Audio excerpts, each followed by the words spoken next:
daya Simonka. Kemudian di bawahnya adalah panel controller unit. Baik, akan saya buka. Bisa dilihat di sini adalah bagian dalam dari panel controller unit.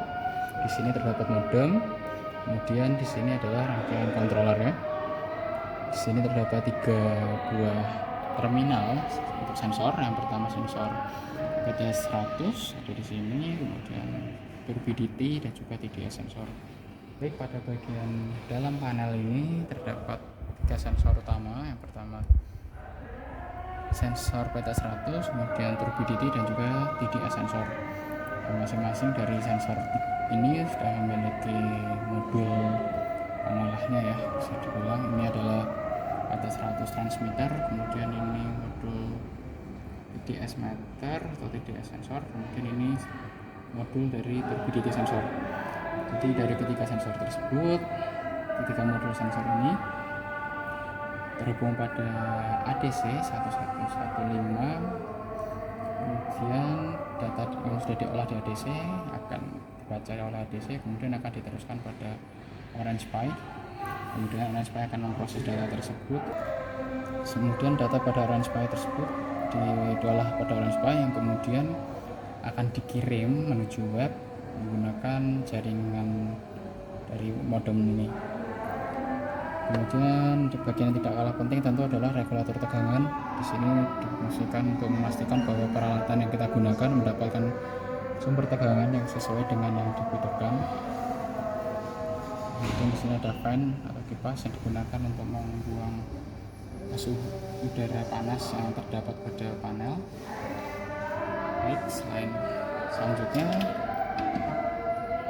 kita beralih ke power unit. Baik, modul ini adalah bagian dalam dari modul power unit ya. Dari panel power unit pertama ada solar charge controller yang digunakan untuk mengatur ini. Pada power unit ini terdapat solar charge controller yang digunakan untuk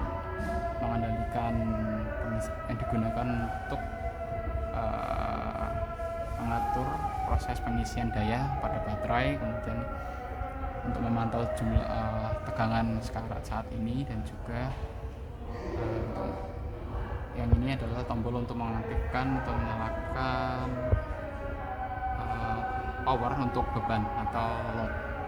Kemudian di sini ada termostat W1209 digunakan untuk memonitor suhu pada panel tersebut. Jika nanti suhu sudah tepat 33 derajat atau lebih, maka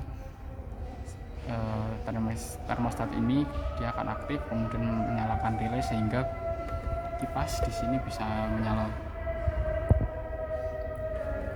Di sini terdapat kipas untuk membuang hawa panas yang terdapat pada panel power unit. Kemudian di sini ada regulator tegangan digunakan untuk memastikan bahwa termistor mendapat tegangan yang pas, meskipun ketika nanti dalam kondisi charging tegangan pada output ini atau untuk load akan meningkat sesuai dengan intensitas cahaya matahari yang diterima. Baik, kemudian bagian terakhir adalah bagian sensor. Di sini ada 3 sensor. Yang pertama ada turbidity sensor. Ini sensor yang digunakan untuk memantau kadar dan tidaknya air. Kemudian sensor PTS 100 untuk memonitor suhu. Kemudian ada sensor TDS yang digunakan untuk mengukur kepadatan zat yang terlarut pada air. Baik, sekian yang dapat saya sampaikan, semoga bermanfaat.